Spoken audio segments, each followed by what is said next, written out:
Hey guys, welcome back to Home Built, and hopefully this week we should wrap up the work on the dry sump oil tank for the AlphaRari.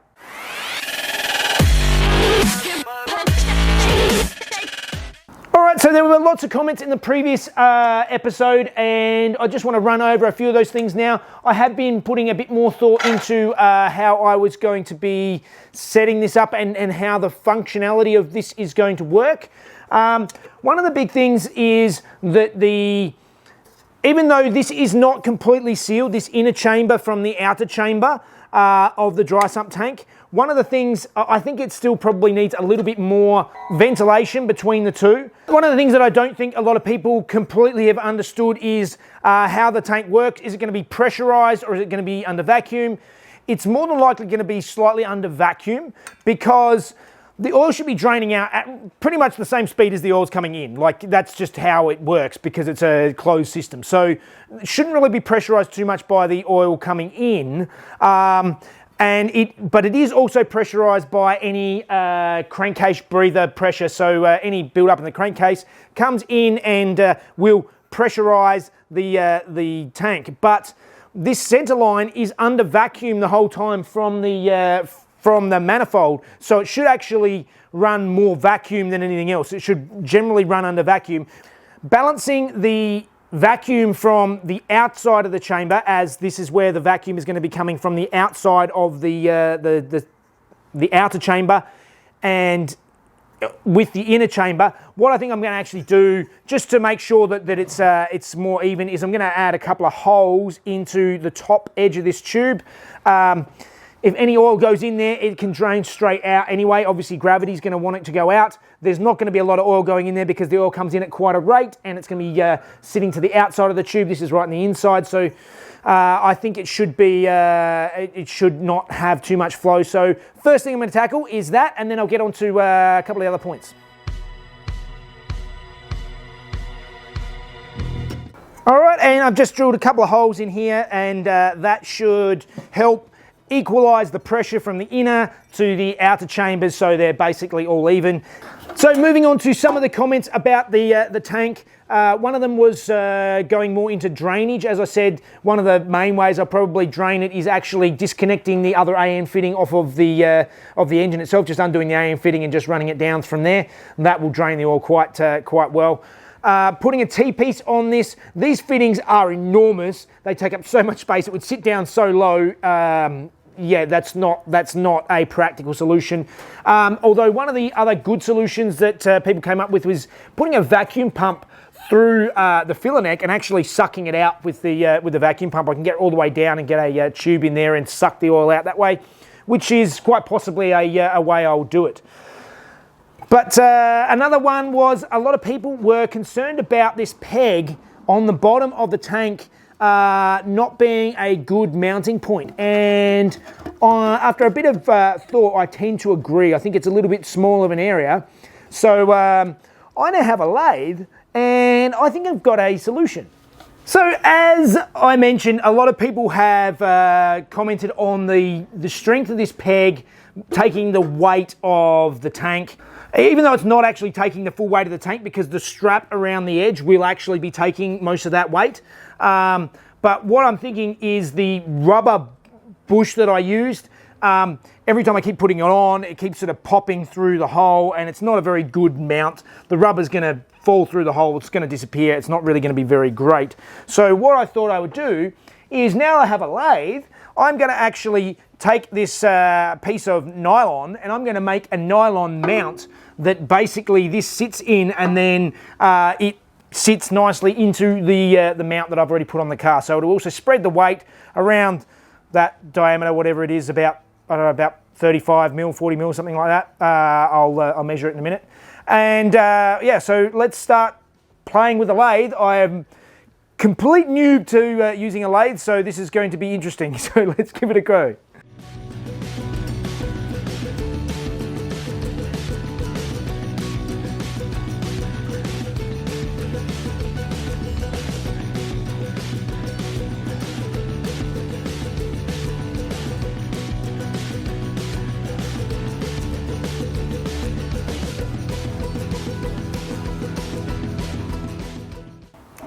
That took a long time because I have no idea really what I'm doing on the lathe, but I have made up my little piece. So basically it's got a sort of a nice cone shape that can sit on top of my peg nicely. So it sits there nicely, and the other little sort of top part of it can sit nicely into the little mount in there.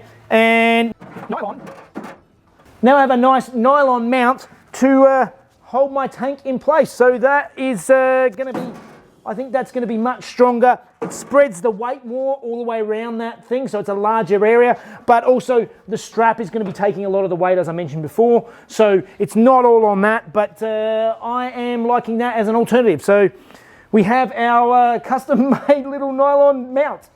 And one more thing that was brought up and I'd forgotten about was the fact that when I welded this little mount on, I didn't really think about it too much, and I didn't leave any drainage holes. So I'm just going to drill a couple of holes in the edge of it now, just so that I can, any water that does get in there has a way to get out. It's not just going to sit in there and rust.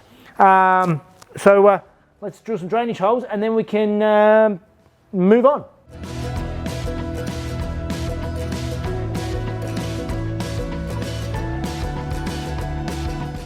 Okay, so the basic structure of the tank now is all made up, so it's time to actually go through and weld this all together. So I'm going to clean it all up and start with the base first and just zip it all up. Hopefully I can do a decent job of it.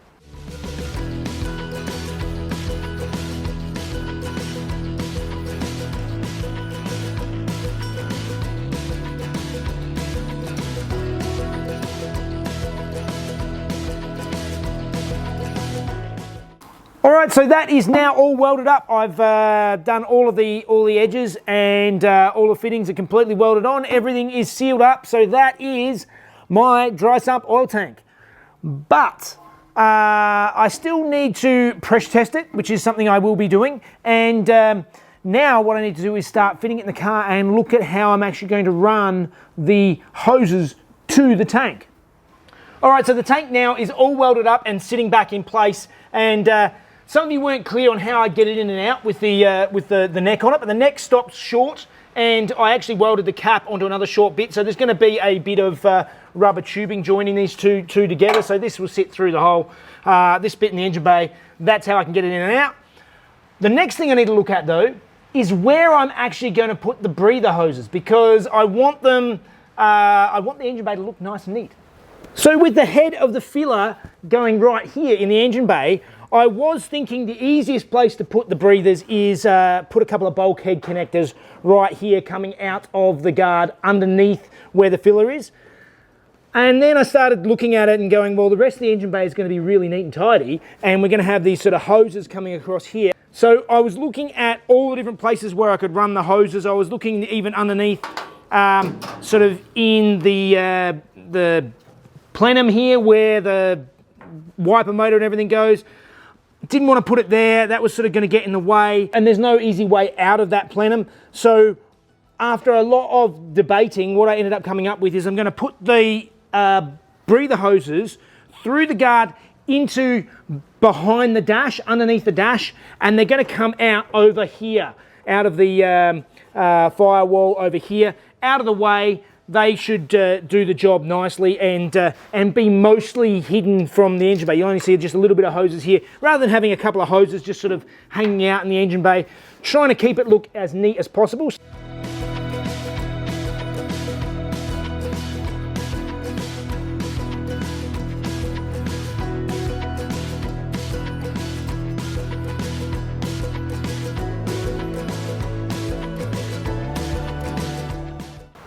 All right, so we can see here that I actually have the two bulkhead fittings just put in, and they're going to come from the top of the tank over to there. So that side of things is started. Those fittings come out inside under the dash. Now I know they are coming out under the dash, and that is a slight concern to me as well, but they're only vacuum fittings. They're not oil lines running through there. And then those two are going in there next to my removable tunnel. So that is going to be the breathers And that's where the breathers then come through the firewall here. So we have the breathers going to come from here. They'll be teed across and go down to that fitting down there. And then the other ones that the vacuum line side, it comes from these breathers on the back of the Ferrari engine down into our breathers there. All right, well, I've had a look through and I've got a bunch of fittings I need to order through Raceworks, so I'm going to leave the fittings for now, but I've worked out exactly what I need and where they're going to go. The next thing I'm going to tackle is making a cover to protect the oil tank here. Now, factory, it did actually have a cover. This is the cover that was actually in there in the first place. But this sat back a lot further into the guard than what the tank does. So this is not going to actually sit there. You can see now it's going to interfere with the filler neck. And yeah, I need to come up with something slightly different that's going to do the job. So let's start doing some good old CAD templating and we'll work out where we're going to go from there.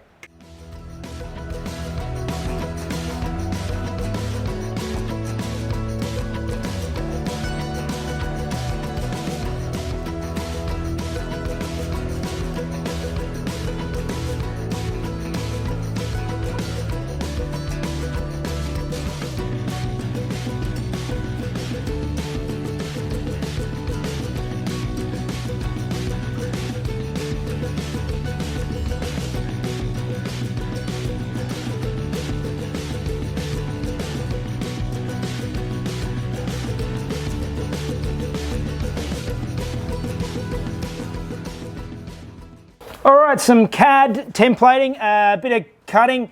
A lot of it, the guillotine made quick work of the basic shape.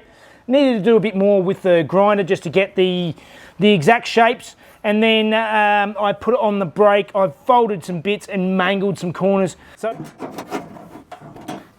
there's the start of its location, but it's not perfect. It's got a few spots where I need to tweak it a bit, and there's a big bow in the middle of it, so I need to sort of add some folds in here just to try and get that shape into it a bit more. So it's time to get the marker pen out, see if I can mark up some spots to fold it up and get a slightly better fit.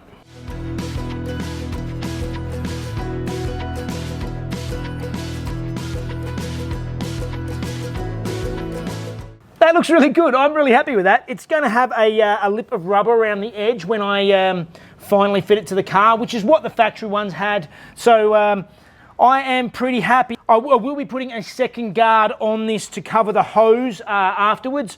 How much of the fitting I cover, I'll see how I go with that panel. But that is looking pretty good. All right, so the next thing I'm going to tackle today is I'm going to go back and have another look at this oil cooler. Now, this oil cooler that I installed a few weeks ago, I just went and ordered it off of eBay, and I had a look, and because it's got these sort of nut-looking sections on it, I thought these might be removable ends, and I can swap these dash 10 ends for dash 12 because that's what all the rest of the lines are. And it ends up that these things are actually just sort of welded in. This is part of what the cooler is. But thankfully, PWR actually saw my troubles and sorted me out with an oil cooler that they looked at what I was doing, and this is the one they recommend, which is dash 12. And this is the size that they recommend for the engine. They had a look at the specs of the Ferrari engine, and this is much better than what I had. This core was thicker. This is thinner core, which is hopefully going to help me out because it is quite a bit taller, and I need to sit it down a lot lower. It means that after sort of mangling up this front end by spot welding on these tabs, I might have to remove the tabs and make up new mounting spots for them lower.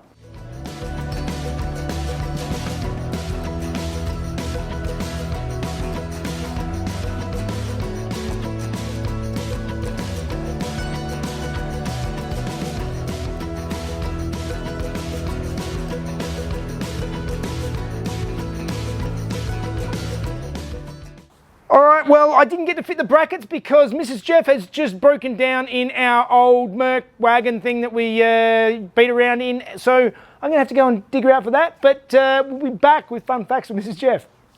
So in the end, it was just a flat battery. I got the jump start pack and managed to jump start her and got her back on her way. But we've just run out of time today, and there's no time for Mrs. Jeff. So sorry to all you guys. I'm really happy with how that came together. We've got the shield in place. It seems like I do a couple of days' work for every one of these episodes, and don't get that much done. But a lot of it with this sort of stuff is trying to figure things out, particularly with the lathe, working on that stuff that's new to me. So I'm very slow at this stuff, but we're getting there.